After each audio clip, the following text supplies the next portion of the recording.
Happy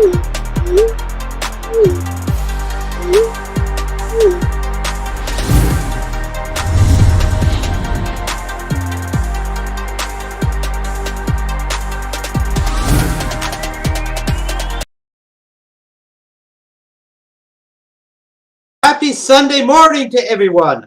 Buenos días para nuestros amables oyentes. Guten Morgen, buongiorno, and bonjour.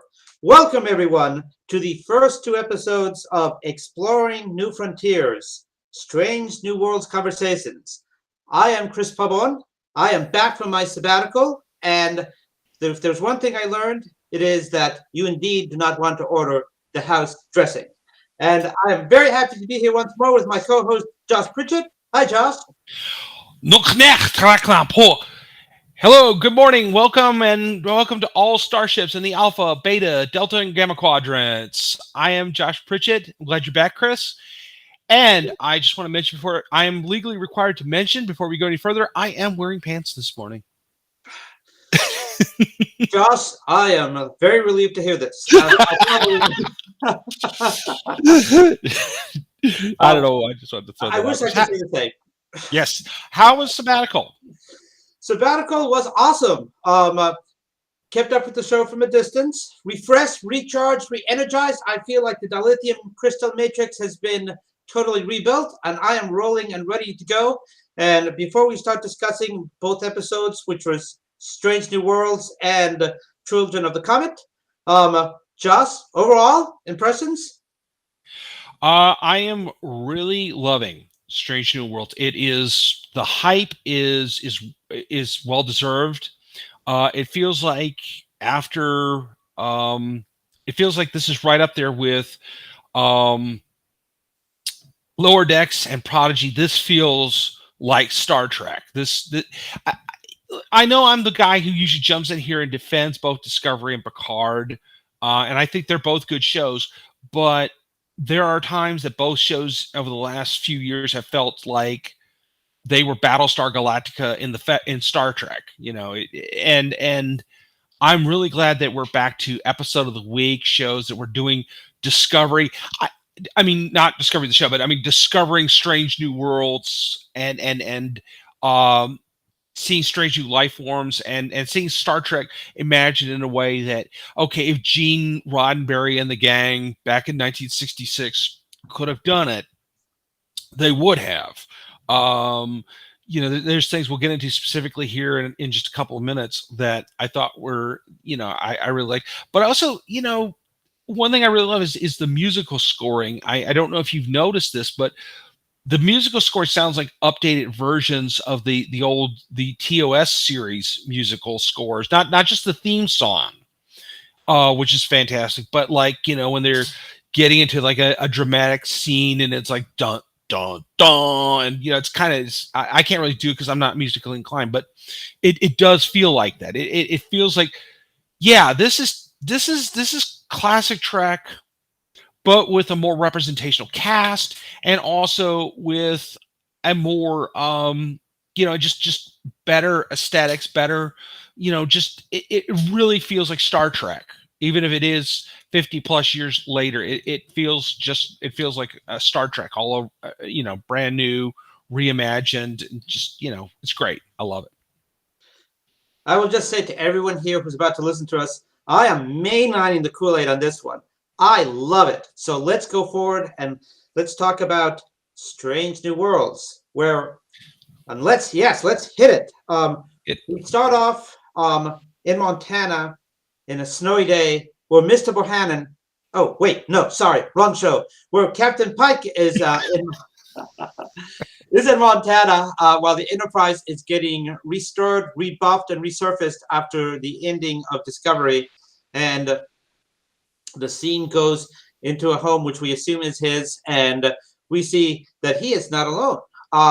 Special surprise for all the Wyatt Earpers out there, the lovely Melanie Scrofano is in his home as Captain Patel. And to add to the coolness factor, and there's a lot of coolness factor in this episode, The Day the Earth Stood Still is playing on a TV, which I thought was very appropriate for the episode itself. And after an exchange between both of them over breakfast that he makes, in which C says that she'll be back in a month, but really hopes that he will not be there. And you see his communicator next to an old school phone, and not just any old school phone, but it's one of the rotary dial phones in the background. Um, you see it ringing, but he won't pick up his communicator. Scene shifts to where he's on horseback on the snow, beautiful background with windmills. And we have our next coolest moment of the show where a shuttle comes down, and who emerges? Ladies and gentlemen, we have a Robert April sighting. Like, oh my God, they are digging deep into the Star Trek mythology here. The only time we hear about Robert April, who was the first commander of the Enterprise, this version at least, is in the Star Trek animated episode, the counterclock episode. So it's fantastic. We finally have Robert April among us. And Robert April basically tells him that he needs to saddle up once more because, as we have seen at the very start of the episode, before we're introduced to Captain Pike and where he's at, we see a background of Una, who is number one. For those of you who are up to date in linguistic skills, like Uhura, Una is also one in Spanish, and C is his number one. That C is narrating a first contact that's about to happen, but something has gone wrong with the first contact, and hence Robert April tells Captain Pike that he needs to get back up there. They are going to launch Enterprise a week early. They're going to skip the redundancy systems, and he can decide later what he wants to do, but this is an order, and he's got to get back in the saddle and go back out there. Which then the scene shifts to he's on a shuttlecraft, and you see the Enterprise rebuffed, looking brand new.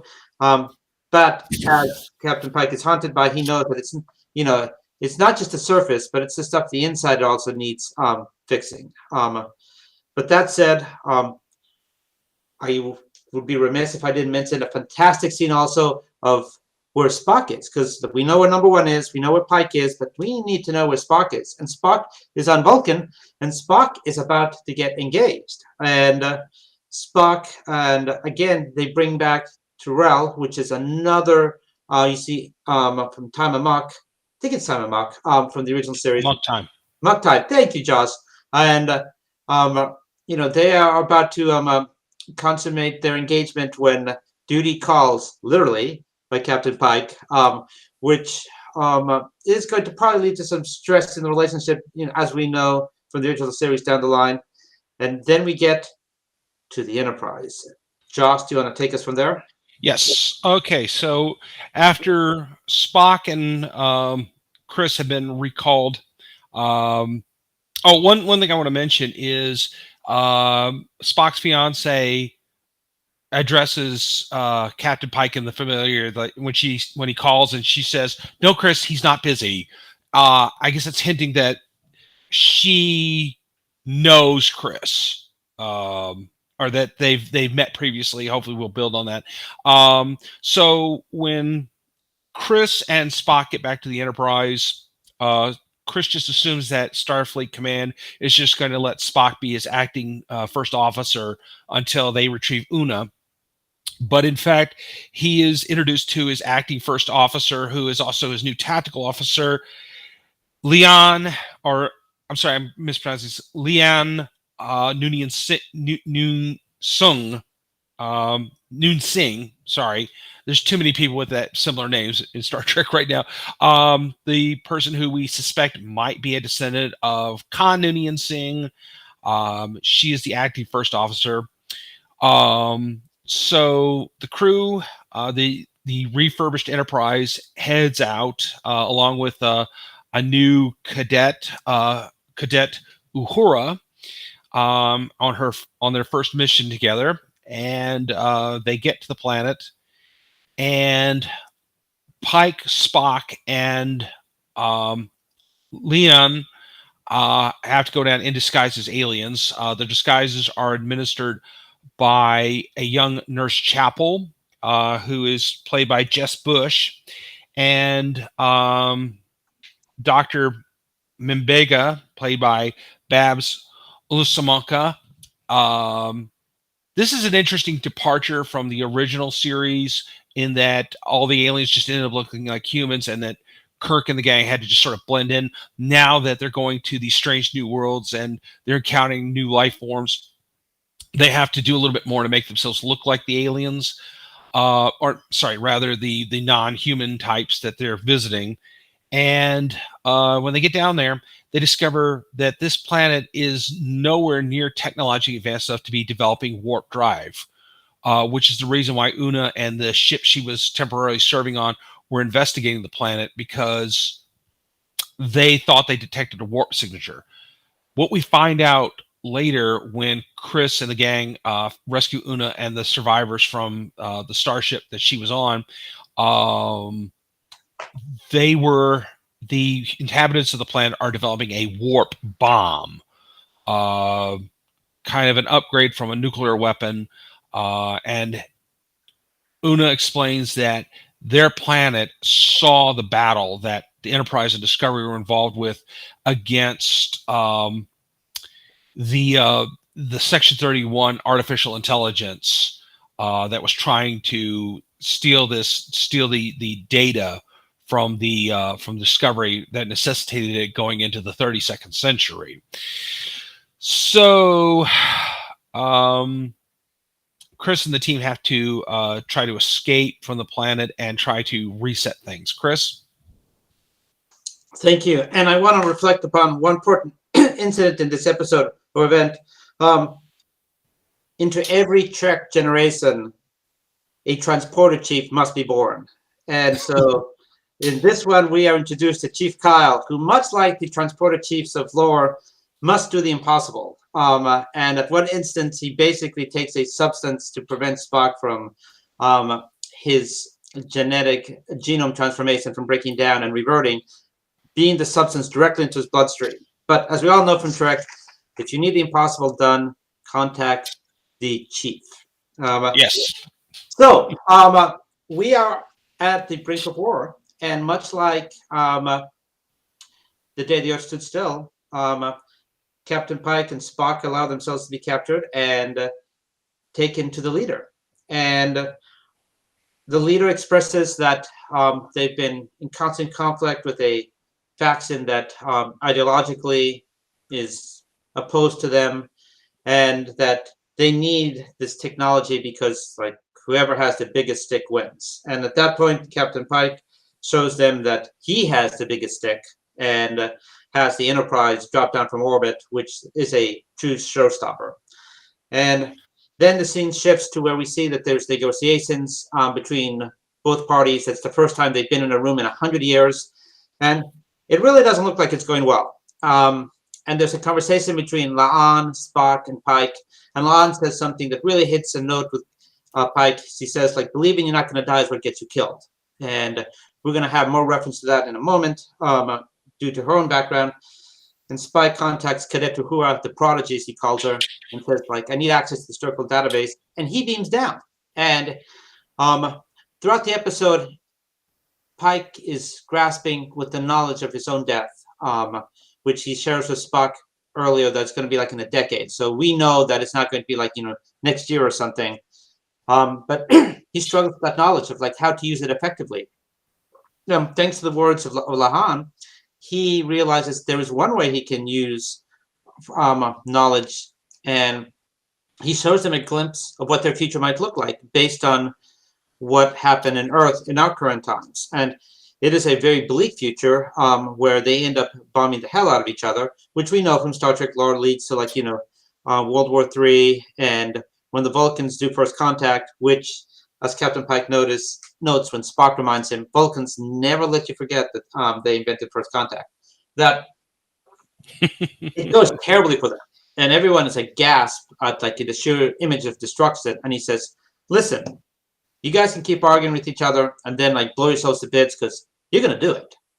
Or you can join our Federation, which he does is completely without the okay from the Federation Council. And then the scene shifts to you see them, now that they have images of the Enterprise, that they're adapting their own technology. These people seem very good and very clever at, like, retro engineering tech.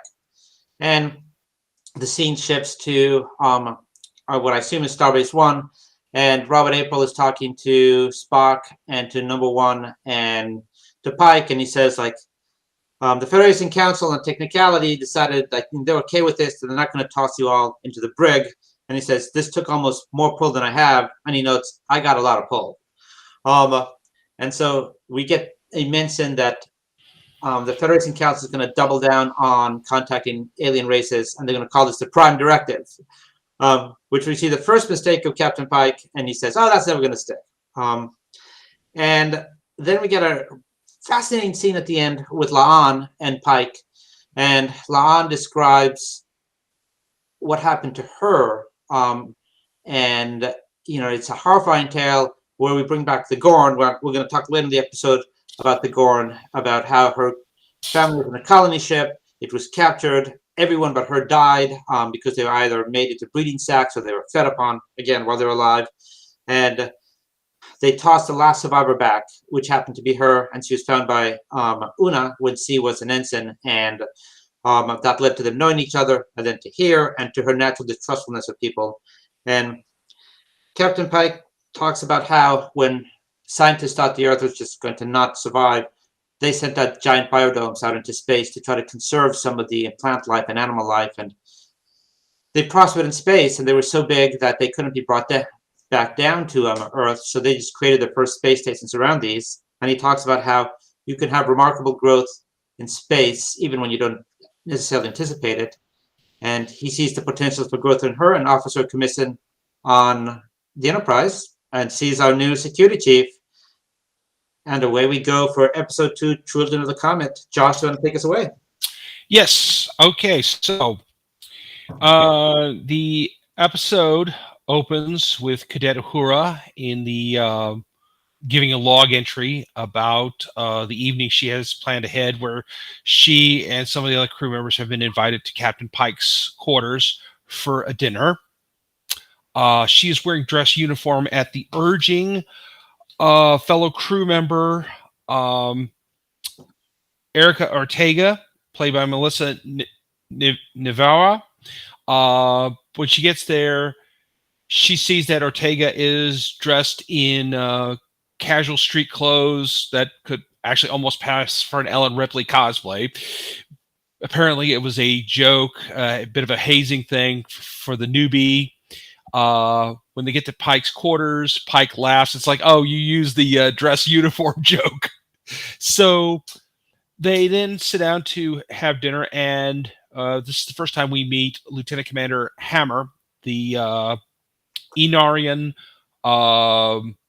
chief engineer of the Enterprise. Now, for those who don't know, the Enar, they are a species from the planet Andoria Prime. They are similar to the Andorians, except that they have albino skin, not blue, and they are all blind, and all their other senses have been heightened, including to the point that they have telepathy. So after a bit of banter with Uhura, where she reveals that she can speak Andorian and Vulcan, Hammer and Spock agree that they like her. The dinner proceeds where Pike tells the story when he was a security officer and he had to chase a Nausicaan down a street. The Nausicaan was not wearing pants, and somehow Pike tripped over the Nausicaaan's pants. Very funny. And Uhura talks about her backstory, about how her parents were killed when she was a child. She was raised by her grandmother, who's a former Starfleet officer, and Uhura is not sure about the course of her future going forward.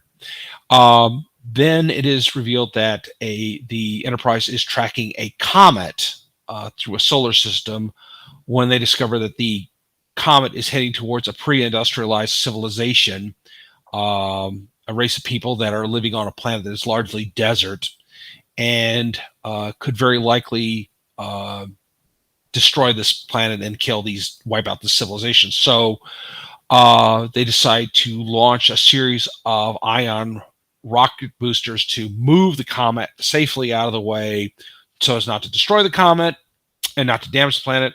But when they launch them, a shield comes up and blocks the torpedoes carrying the ion engines. So dramatic music. And in the next scene, Spock discovers that the shield is intermittent, which means that it goes up. It only comes up when there are threats. So he speculates that he and an away team can go in. So he picks Security Chief Noonien Singh, Cadet Uhura, because this will be her first away mission, and a new crew member who's an old friend of Pike's, Lieutenant Samuel Kirk, who is a life sciences specialist.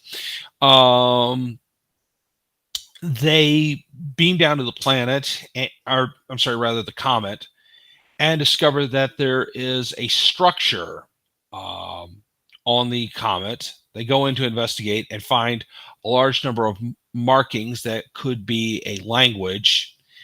And Sam Kirk is then injured, could die, but the force field has gone back up. And suddenly a large starship that's much larger and more heavily armed than the Enterprise shows up. And it is piloted by a group that refers to themselves only as the Shepherds, and that they claim to be the children of the comet, and it is their mission to follow and protect comets as they move about their journey. Chris, you ready? Indeed, I am. And again, the coolness factor is off the chart here because, as you mentioned, we have Samuel Kirk, not James Kirk, but Samuel Kirk, his brother, who is mentioned only once in the original series. And again, as I said before, we are diving deep into the bag of Trek lore and just unearthing precious gems. So, the away, and he displays like classic Kirk, like, let me try this without thinking. Sometimes he acting before thinking, and that meant that he's now injured. And so we find out that the Shepherds call the comet Mohanit, and they believe it is a sentient being, and not only a sentient being, but a sentient arbiter. So meanwhile, the away crew cannot beam out because the shields have gone back up, and the heavily armed Shepherds have said, like, listen, if you do something else, we're just going to basically like have to blow you out of the sky. And they've confirmed that their weapon systems, as Lieutenant Ortega says, like, you don't want to mess with them. And so it's up to Cadet Uhura, her first time out on an away mission. And Spock tries to give her a prep talk. And let's just say it's not the best of pep talks. And even C asks him, is that your version of pep talk? And says, yes, I've been trying to improve them. Like, how did I do? And C tells him the truth, says, like, don't take your foot off the gas pedal on this one. But then Spock does come around and he does a second version of a pep talk, which is a little bit better. And so C is first time away, first time her life has been in danger, as he mentions to Spock. First time that someone's life is in the balance, Samuel Kirk's, depending what he can do. And she's trying to figure out the patterns. I mean, before Kirk went down, they established that there's a pattern here. And a pattern implies that there's an intelligence and that something is repetitive. And so she goes to work, and she deduces that through sheer accident, because sometimes it's accidents can be the key to a discovery. Spock notices that the chamber where they're in responds to her humming. And so she knows that music follows a pattern, a rhythm. And Spock notes that the Vulcan Science Institute has noted that, it's music is just another form of math. And so armed with this knowledge, then she is able to start communicating with Mohanit, and the eggshell, like struck in the middle, begins to open. And so they know that they're making progress. Meanwhile, on the ship, Pike wants to get to his people, and there's a conflict with the ship, and we see that they are able to knock their propulsion systems out momentarily with the well-placed phaser blast, and La'an is all about, we have to retreat, and Spock is like, no, we cannot. And we manage to get them beamed back onto the ship, and you see Nurse Chapel running to aid Samuel Kirk.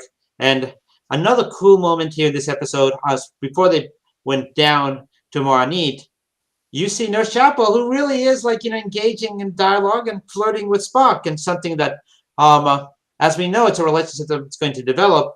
And Uhura, when they're on the comet surface, mentions this like, "Hey, your girlfriend," and Spock's like, tall, taken aback, "No, no, not my girlfriend." But we know as viewers in the history with Star Trek that there's going to be a little bit more here. We'll talk more about that later. But anyway, the comet is still bearing down.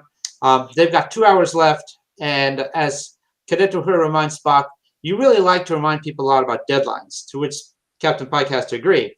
And so Spock comes up, because it can only be Spock, with an idea of like how maybe they can save the planet and move Moanit without pissing off the shepherds. And so the scene shifts to where Captain Pike challenges Lieutenant Ortegas to prove what he was bragging about when he graduated the academy, that he's going to be the best pilot ever. And we see pattern Ortega's Gamma 1, which proves to be quite successful because he manages to avoid, for the most part, getting shot down by the Shepherd ship, and he manages to get to the comet. And at that point, Spike orders a power down and says, "We surrender." Josh, take us away. Yeah. So this is all about a kind of an attempt to sort of distract the shepherds, while Spock uses a shuttlecraft to nudge the comet in a way so that it will bounce off the planet's atmosphere, and thereby save the comet and save the planet. And what happens is that Spock is successful. He manages to divert it, and also manages to change the atmosphere of the planet just enough so that it will start producing more rainfall. That will be a real help going forward to the species there. The shepherds feel as though that they've been placated. Their comet is saved. They don't know about Spock doing his thing, and decide that they can actually have a friendly relationship with the Federation going forward, and decide not to, do any more violence here. And Uhura is given a lot of compliments for her actions, and that is kind of the end of the episode right there. So now I think it's time we go into our new segment, The Good, the Bad, and the Gorn. and joining us, we have a special guest host joining us right now, Michael P. Michael, are you receiving us? I'm receiving you guys. Can you guys hear me? I can now. Yes. Thank you. Okay, good. Good morning, Michael. How are you guys doing? Good, thank you. Good. Well, it's almost noon, so good. Happy noon to you. You see, I'm wearing my Star Trek Beyond hat, right? Yes, nice. Yeah. Very good. So, Michael, would you like to share with us what you liked about these first two episodes? What you found to be good, bad, and Gorn about our first two episodes of Strange New Worlds? Well, the first two episodes, I like the fact. I think Anson Mount is a very good Captain Pike. I like his attitude, the sort of insouciance he brings to it. At the same time, the caring. But the best part about the first two episodes is we're introduced to all the characters, and so they're all given a certain amount of time. In original Star Trek, it was always about Kirk, and this time I think it's going to be about the crew and Pike and what he's dealing with too. And so I really like that. I think that's going to be their strength. I really do. Mm-hmm. As I do as well. That I think Anson is a tremendous actor. Anybody who saw him on Hell on Wheels and various other projects that he's done over the past several years knows that he's incredible to watch. I think Ethan Peck is wonderful as Spock, and Rebecca Romijn is great as Una. I think the cast is really coming together very quickly. I think they're amazing. I think that it's good that, in the finest tradition of Star Trek is always at its best, I think, when it's an ensemble cast, whether it was the TOS movies, the Next Generation, DS9, Voyager, Enterprise, Discovery, etc. It always works better when everybody's bringing something to the table. Yeah, and no, I agree. I'm sorry. Go ahead. No, go ahead. I was, yeah. No, and I just um, I I have to be careful what I say because I've seen some other episodes.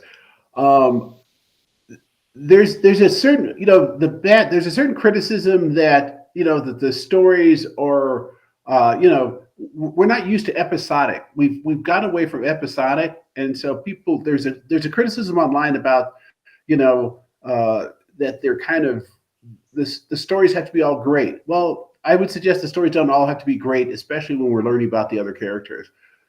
I think it's great that they're taking the time to learn about the other characters. I think we have great stories. And Star Trek at its greatest moments, as you stated, is when we're going to see them deal with very real issues. And sometimes they don't work out so well. And if you remember this last episode, the greatest thing about this is that the comet precipitated a change in the lives of the people on the planet. Whereas the so-called Guardians thought it was there to destroy the planet. It wasn't there to destroy the planet. It was there to put the planet into a new orbit, if you will, with the help of the Enterprise. But it was there to give it new life and the people on the planet new life. And if you think about it, it did it perfectly. It worked out perfectly. And so it did. And yeah, I think it was terrific. And I think, like I said earlier, I think Strange New Worlds is definitely got a TOS kind of vibe, but with a more representational cast of characters and actors. And I think that's very positive. I think that's very true to what Gene Roddenberry did envision a long time ago. And now we're seeing it here, and it's definitely feels like Star Trek again. It's not just, it's not okay, a bunch of writers who watched Battlestar Galactica 15 years ago and thought that's what all science fiction needs to be going forward. And no, it doesn't. And right now, has in 1966, when things didn't look so good, this is kind of a show, this is kind of a Star Trek we need right now at this moment. Chris, you want to jump in on any of this?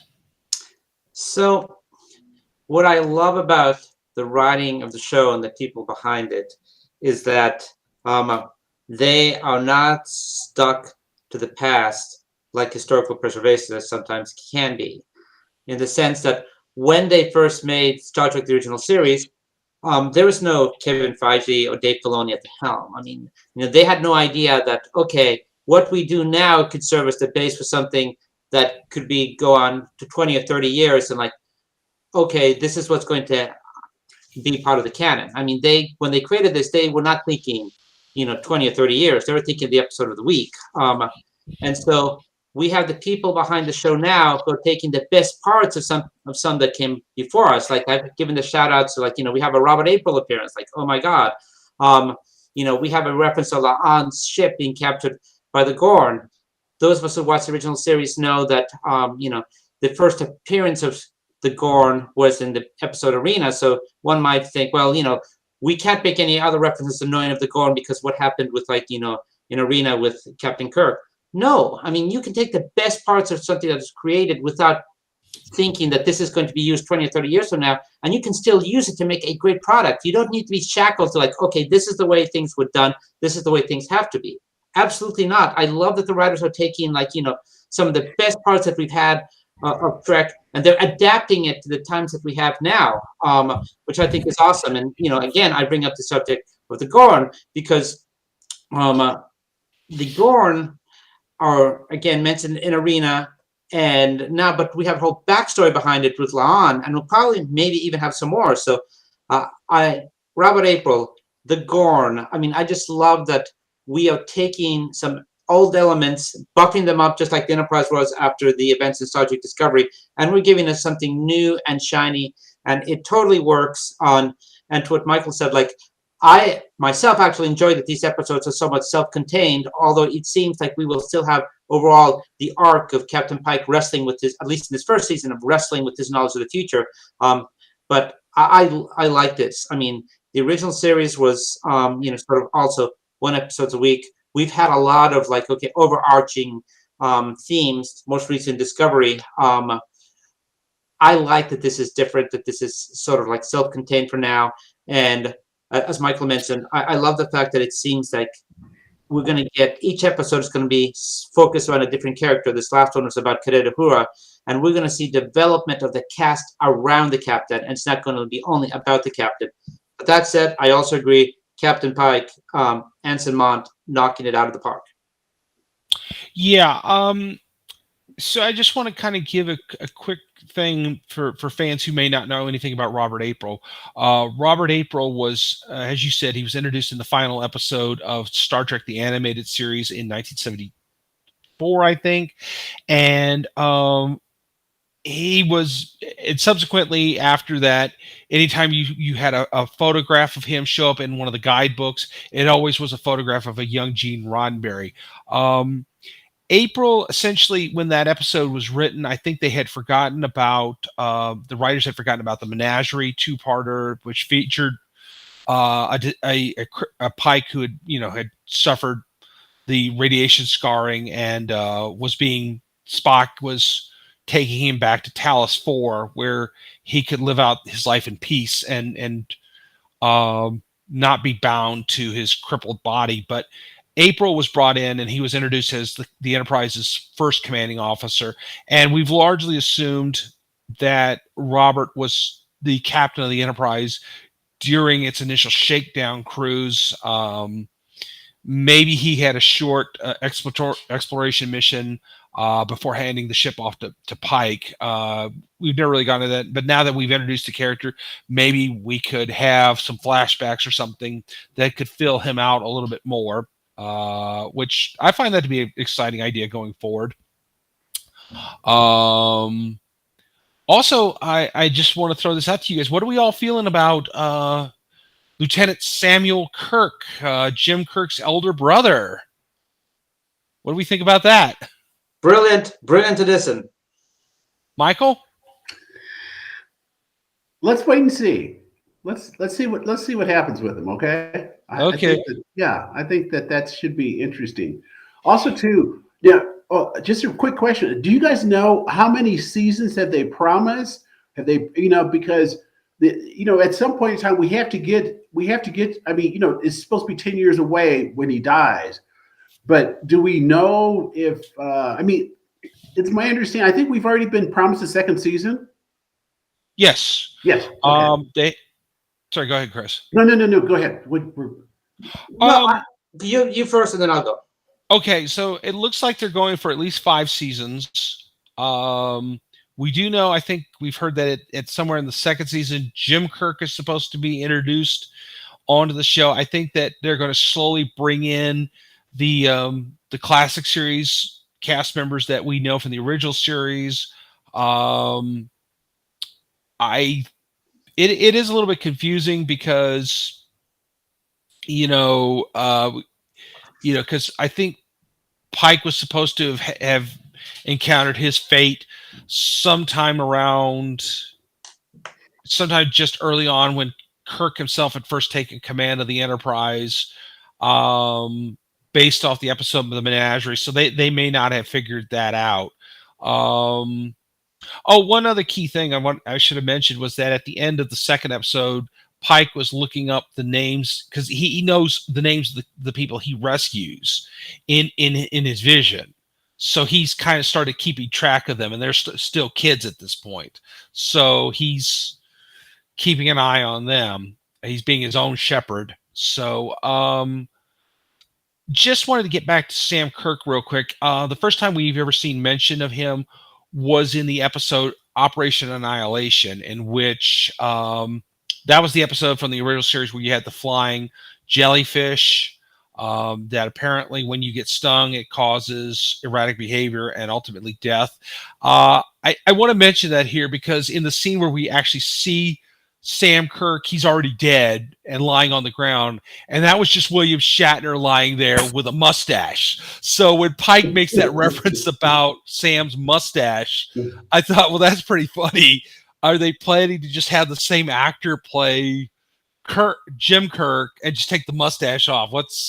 I don't think they're going to do that, but I just thought, yeah, that's a nice shout out to the original series right there. But if I may, I want to follow up on what I said about not being shackled to the past. And do we know that Pike has to now die? I mean, with knowledge of your future, I mean, with the writers not shackled again to the past, why can't he live? I mean, that's the whole point, sort of like the conversation with Una when he says, don't throw your life away. And to borrow from the Terminator franchise, fate is what we make.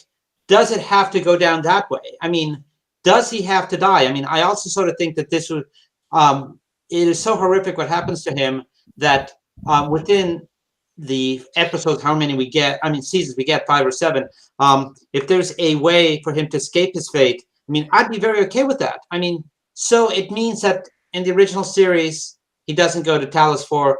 I mean, so what? I don't think we need to necessarily follow this path just because it was written 30 years ago, well, actually more, 50 years ago, without thinking, okay, what could be the repercussions like 30 years from now? I mean, I am very okay within the series if at the end, which I hope is a long way away from here because based on these first 2 episodes, I want a lot of seasons.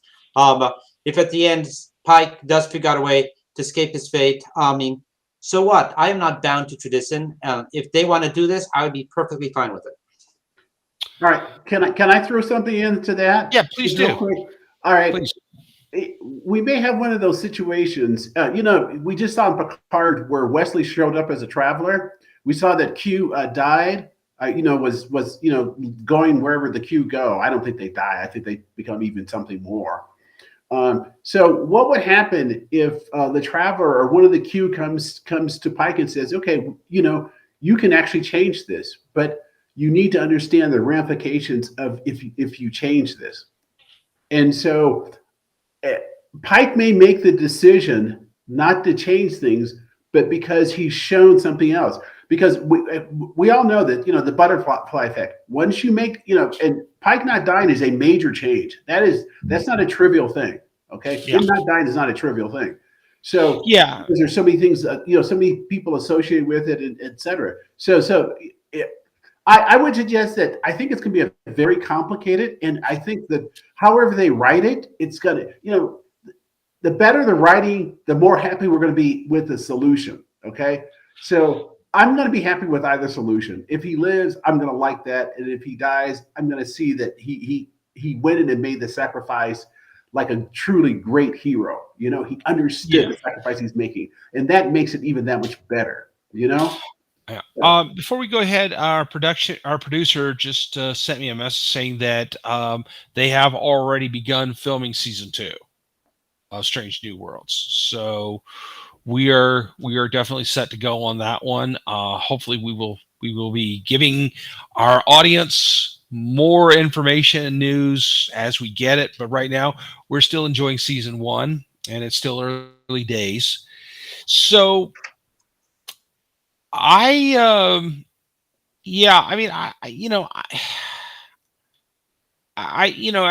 that in both the Kelvin timeline and in this one, the Prime timeline, Pike dies. Of course, the circumstances are vastly different in both. Pike dies in the Kelvin timeline when Khan attacks a Starfleet officers meeting and he's killed.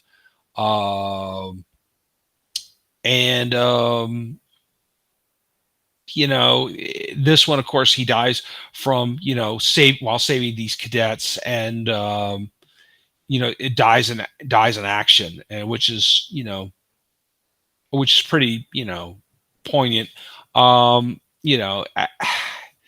I don't know. I mean, are we going to see something over these next few seasons where, Pike goes through the 7 stages of grief that, people, when they find out they have a terminal illness that they go through? Will he get angrier? Will he get depressed? We've seen that he looked pretty depressed. Will he try to bargain? Will he just ultimately accept it? I don't know. And, I think we have to keep that air of mystery. Is he going to find a way to avoid it? Or, because when he met Vokes son on Boreth, he told him that there was no way he could avoid it. If he went this path, there was no way he was going to avoid his ultimate fate. So it's a good question. We're going to find out here, I think, very soon, or over the next few years. So we're going to just hang in there. I don't have any wish for him to die. I don't have any wish to change the timeline either. But I mean, trust the writers, as Michael said, and yes. Also, the key element that we need is that, his death was what enabled Kirk to assume command of the Enterprise. But the key thing here is that we need Kirk in command of the Enterprise. So if he were to step down and become an admiral, that's another possible venue. But yeah, trust the writers. And speaking of trusting the writers, I want to say quickly here that I like that, not just in this episode, but like even we had, in the J.J. Abrams movies, you keep on hearing hints of the Gorn.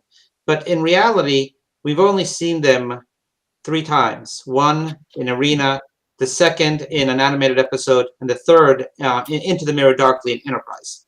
And I think the Gorn are sort of like Boba Fett in the original Star Wars movies, which I still consider 1, 2, and 3, that the less you see of them, the better.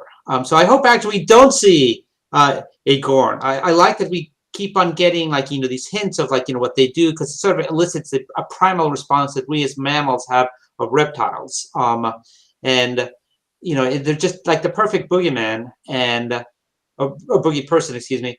And the less of the Gorn is so much more. So I hope we don't actually see him, because that was the thing about the Book of Boba Fett, that I thought once we saw Boba Fett, it's kind of like, oh, it's just a little less impressive. It's just so much more impressive the less we hear about the Gorn. My thing is, and I think I've told you this, Chris, that one of the things, and I kind of am on the outs with a lot of people about the Gorn, is I feel like even though they've become iconic just on the first episode, it's still sort of like that one Gorn costume almost bankrupted the whole show, because it was just so expensive to make, and it was not cost effective because they never used the Gorn again. I would not mind, if once in a while we saw a Gorn show up. I mean, you could do it kind of like the Daleks in the original Doctor Who. We didn't see a Dalek episode every other week like we do now sometimes. We only saw we went entire seasons on the original Doctor Who without ever seeing a Dalek. I mean, why not do that with the Gorn? Why not have a big season finale with the Gorn? Actually, there is one other time we've seen the Gorn, Chris. We did see them on Lower Decks last season. Oh. Yeah, we did. I just thought I'd throw that out there. Yeah, somehow, oh gosh, Boimler got caught up in some sort of Gorn mating thing. So shout out there to the Lower Decks, and Always. yes, always love that show. But I forgot that episode. Yeah, no, it was. Yeah, I just now remembered it. All right. I was thinking about that, but can I throw something out real quick here? Yes, Paul please Wesley, who's playing the young Captain Kirk, will be 40 next year. No, I'm sorry, he'll be 40 later on this year. Ooh. William Shatner, when he played the original Captain Kirk, was 30. Was it 60? It was 67, right? So he was 36 years old. So I just thought I'd throw that out there. That yeah. 40 is the new 30, right? Or some such nonsense, right? Well, I mean, Michael, I mean, I'm 50. I'm almost 52 years old, and people still place my age late 30s, early 40s. So, people are aging differently now. Is that because of diet and exercise? Well, because we have a passion. You obviously have a passion for the Star Trek shows. Whenever you have a passion, that keeps you young, because you just got to keep going. You're not going to stop at anything. I'm going to Comic-Con. At some point we got to talk Comic-Con, but this is not the show for that, but you know. Yeah. Hopefully Oh somebody- no. You know, hey, there are Comic Con connections to Star Trek. We could do. You know, hey, you know, I don't know how much time we have left here, but you know, there's a we can come back another day and talk Comic Con and Star Trek. I'd love to do that. But yeah, no, I get what you're saying, and you know, we do, you know, passion, you know, things that keep you motivated, that keep you wanting to keep going. I mean, like, you know, I was talking with a friend the other day. You know, and the show All in the Family came up in conversation, and we talked about how Carol Connor was supposed to be like in his mid to late 40s or early 50s when he was playing his character, and he obviously looked many years older than that at that point, because you know, people didn't, you know, go to the gym, and you know, more people smoked and ate, you know, things that were not entirely good for them at that point. So he obviously looked a lot older than he would have today, and you know, whereas I would be about the same age as Archie Bunker, but I don't look anything like Archie Bunker. So, you know, I don't know. I mean, you know, I don't really know the actor who's going to be playing Kirk. I'm assuming that the reason they cast him is they did a tryout. They really liked him, and it's like, oh yeah, it doesn't matter that he's in his mid 40s. That's fine. You know, we'll just say he's like. I mean, for years, how many movies did John Hughes do in the 1980s where he cast people that were obviously in their mid to late 20s and cast them as 18-year-olds in a lot of his movies? You know, so this probably won't be as obvious. Well, I you think. know, well, Paul Wesley looks really. I mean, you know, he's always has that boyish look about him anyway. So you know, Yeah. He's a vampire. Yeah, that's right. Because he's a Yes, vampire. the vampire James Kirk. Yes. Yes, no Yeah. wonder he had a girl in every port. He glamored them, you know. Yeah. See, now we know. See, you now you figured out his charm. See, now you got I it. have. Yeah. Yes. Bravo. You know. So yeah. I know vampires. So, but yeah, no. Honestly, you know, I can't. I'm not gonna spoil it for you guys, but I'll say this. I think the episodes actually get better. I love what they did in the second episode. Is they wind up doing so. We wind up learning about the crew and how they work together, and you know, it doesn't take anything away from Pike. It makes it a better show. It makes it a richer, fuller show. So I think you guys will be pleasantly surprised going forward. Yeah, I think so too. I mean, I have no complaints. I'm loving the show. And like I said at the top of the hour, it's living up to the hype all the way, and so I have something new to be really excited about each week going forward. So we are getting into the last few minutes of the show. Any of you gents want to throw us out a few theories? Guests first. Michael? No, I'm not allowed to. Oh, I can honestly tell you guys, I've seen the first 5 episodes, so I'm not allowed to say anything. Oh, okay. Chris, you want to go ahead? I think we're going to see more of the budding relationship between Nurse Chapel and Spock. And as anyone who's been in a relationship knows, at some point Terrell is probably going to visit the Enterprise. I mean, it's only logical. And Yes. so I think we'll probably see some tension there. So I think we'll see an expansion of the Chapel and Spock relationship.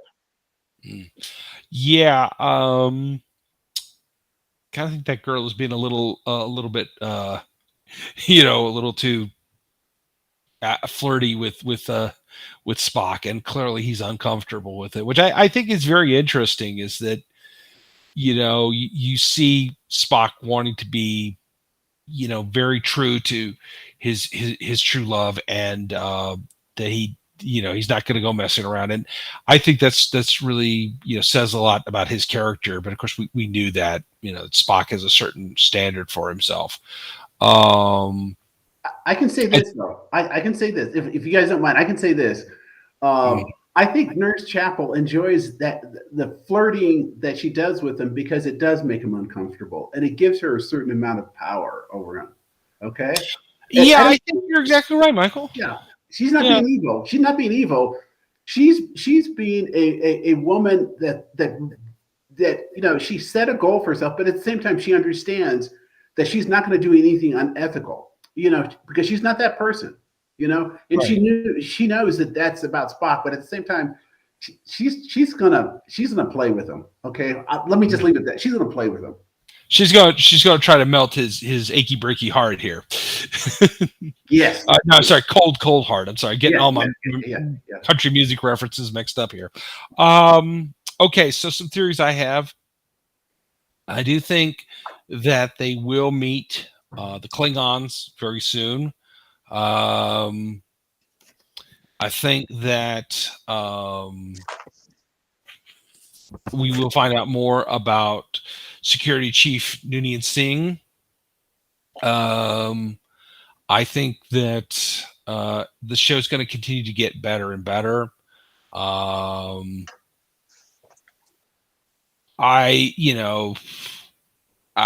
think Chris is going to be doing a lot more soul searching going forward. I think there's a lot going on there. I think they will continue to keep this. I do hope this becomes more of an inspiration for, other shows in the Trek franchise to continue to be more, you can have that overall story thing going on, but you can focus more on episode to episode per week shows. I mean, even during the Dominion War, even though the Dominion War was a huge part of the last 2.5 seasons of DS9, they still managed to do week-to-week episodes like Take Me Out to the Old Holodeck and the episodes when they went to the holographic version of Las Vegas and other things like that. So I think going forward, we will continue to see that. I think that's going to be a winning formula for Star Trek.